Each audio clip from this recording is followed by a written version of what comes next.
From Hollywood, it's time now for... Johnny Dollar. Hi, Johnny. Say, didn't you tell me one time that you're quite a nut about fishing? What's that? Pat McCracken at Universal Adjustment Bureau. Doggone it, you know you spiked my plans for a fishing trip just a few weeks ago. Oh, yeah.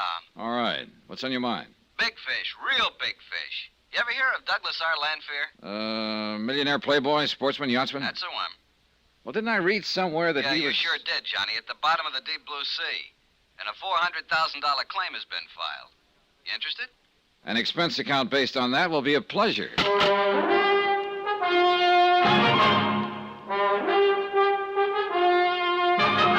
Tonight and every weekday night, Bob Bailey in the transcribed adventures of the man with the action-packed expense account, America's fabulous freelance insurance investigator. Yours truly, Johnny Dollar.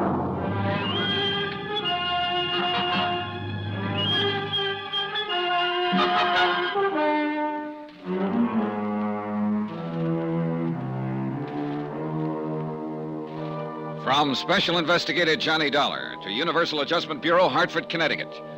Following is an accounting of expenditures during my investigation of the Sea Legs matter. Expense account item 1, 90 cents. Taxi from my apartment to the offices of Universal Adjustment, where Pat McCracken was waiting for me with a handful and a headful of information.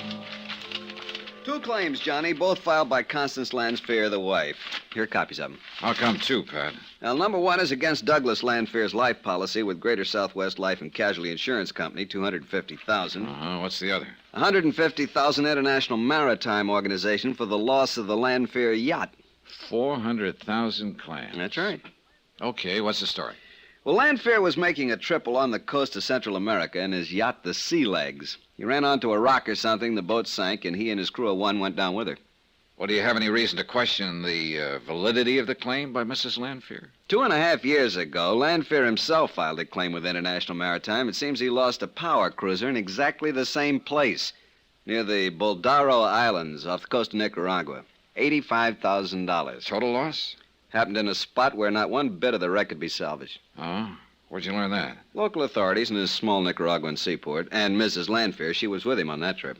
But she wasn't with him on this one, aboard the Sea Legs. No, or presumably she wouldn't be around to file the claim. Where's Constant Landfear now, Pat? Home, as far as I know, lives on their small estate on Long Island out near the town of Cutchogue. You want to call her, talk to her? No. I think I'll go down there. Item 2, 2120, fare and miscellaneous to Cutchogue, Long Island. Item 3, $1 even for a taxi from the little station to the Landfear estate. Estate, did you call it, mister? Well, isn't it? Well, it used to be, before the Landfear sold off a lot of it. Oh, that's so? Yeah, guess there wasn't nothing else they could do to keep up with that high way of living. Keep talking, fella. Well, the old man, Landfear's father-in-law, well, he had plenty, I guess. But after he died, all the kids seemed to do was spend it. You know what I mean? Fancy yachts, lots of polo playing, Florida in the winter, Maine in the summer, all that sort of thing. Oh, there's a place now, right up ahead there on the right. I looked, and what I saw apparently bore out what the taxi driver had said. A big stone wall surrounded what had evidently been the original, rather vast property belonging to the estate. Square in the middle of it sat what was probably once called a mansion. But small, new, modern homes were crowding in on the old house.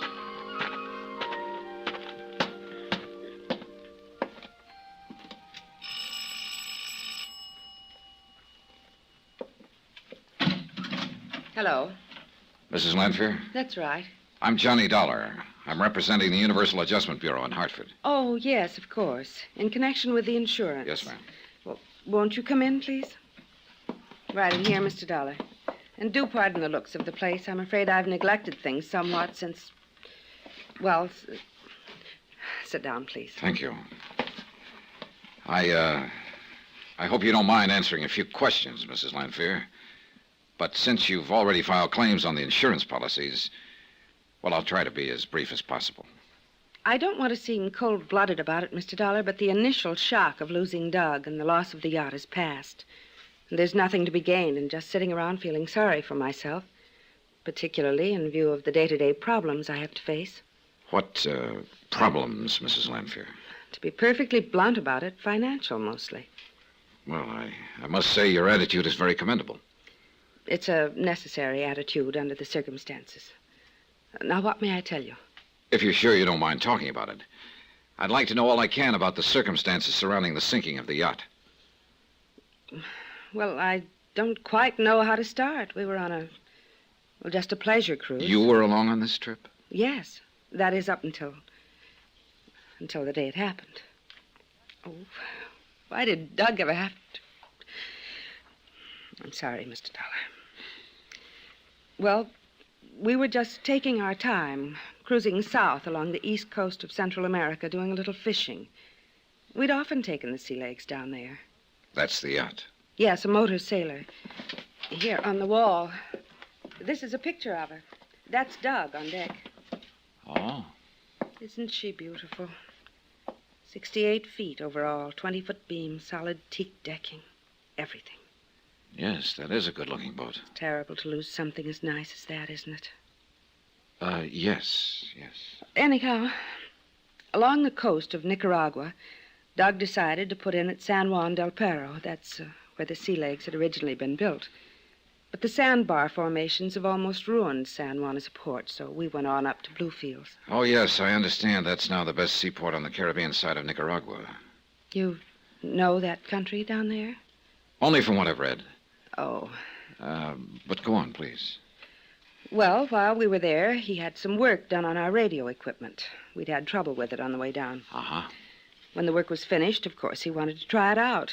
He'd found a radio amateur in Puerto Gardo, so he asked me to stay on shore while he and the skipper went out to sea.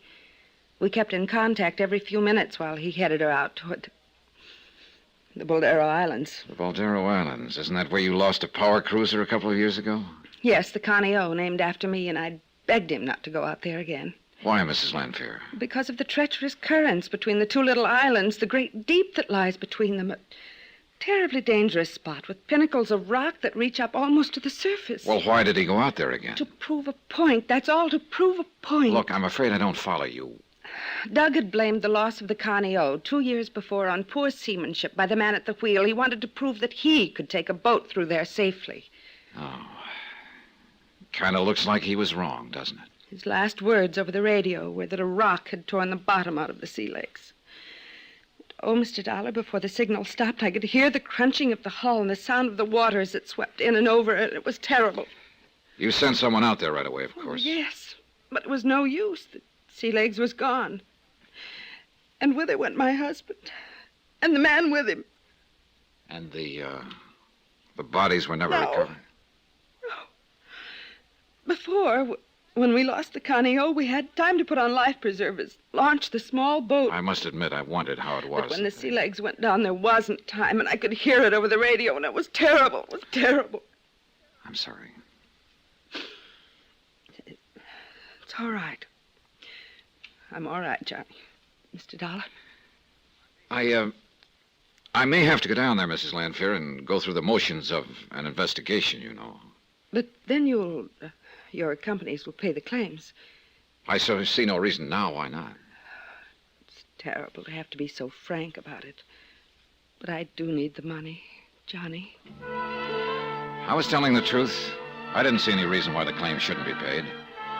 Perhaps Connie Lanfear's explanation of why she wasn't grieving over the loss of her husband was true.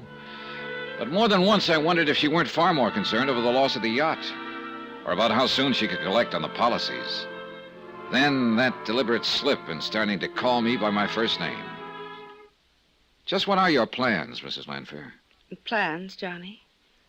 I don't quite know what you mean. Well, suppose the companies make prompt payment on these claims. That'll mean $400,000. Well, really, Mr. Dollar, aren't you overstepping bounds a little bit? Maybe. But if it'll make you feel any better, or if it'll help to hasten a settlement, I'll tell you. I'll sell what is left of this property and leave the country. Leave for where? Somewhere in Europe, on the continent. Alone? I beg you. Of course, alone. Sorry, I just wondered. Doug and I were too close to even think of my having boyfriends, or whatever you want to call it. The more I think about it, the more I resent that question. No particular implication meant, Mrs. Lanfear. Next thing, you'll start implying that the sea legs wasn't wrecked at all, that Doug is still alive somewhere, And that if you can't dig them up out of the sea, your precious companies can somehow contrive to keep the money that is rightfully mine. Can get out of paying off on what I thought was a legitimate... The more she talked, the more I became convinced that something was very wrong about this case. I let her vent her fury on me. It was simulated fury, I thought. Then I called the taxi again and left. Oh, no, sir, mister. You're all wrong. Them Lanfears, they was thick as two peas in a pod. Say, tell me, did you ever notice any particular friends either of them may have had? Well, there was always throwing them big parties. That's what you mean. Big society-type brawls. No, I was thinking of girlfriends for him or boyfriends for her. Oh, no, sir. No, sir. He was her, she was his, and no playing around. Not like most people in that set. And I know. I know everything goes on in Cutchalk.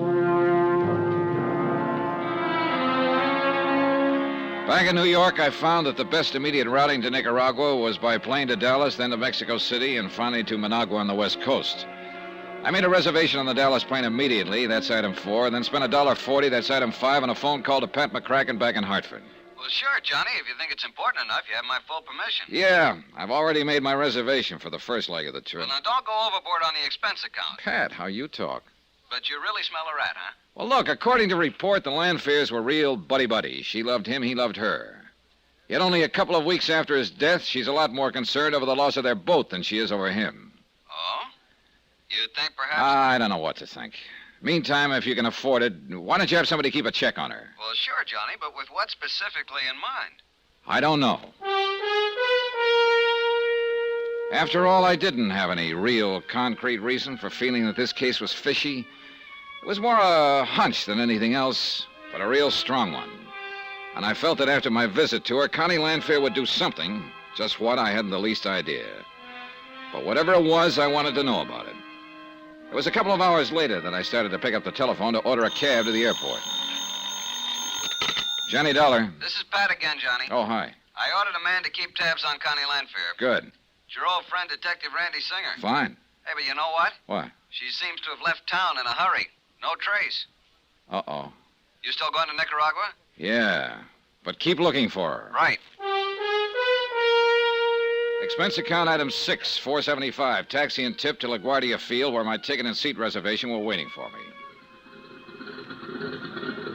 Within a few minutes, I was comfortably ensconced in my seat by the window. The passenger door was closed, and the big plane's engines were warming up for the trip to Dallas. Then suddenly, the cabin door opened again. A feminine figure skipped lightly in and plunked herself down on the seat next to mine. Well, how nice. Mrs. Lanfear. Surprise, Johnny?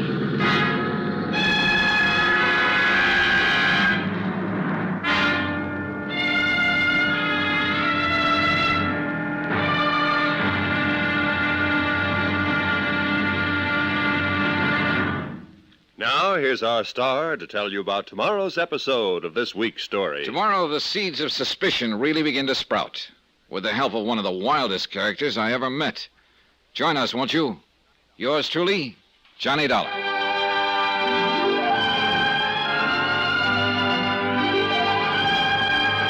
Yours truly, Johnny Dollar, starring Bob Bailey, is transcribed in Hollywood. It is produced and directed by Jack Johnstone, who also wrote this week's story.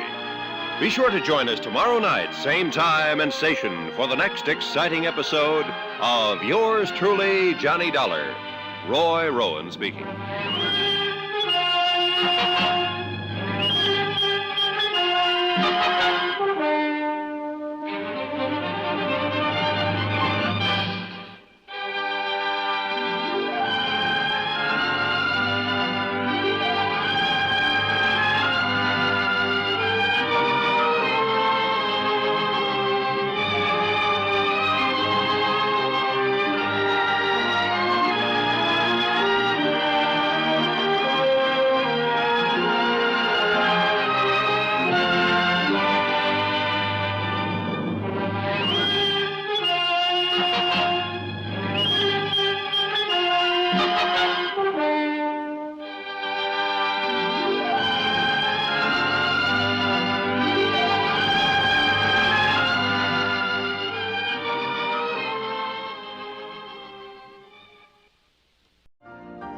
You've been listening to the OTR Gold Network.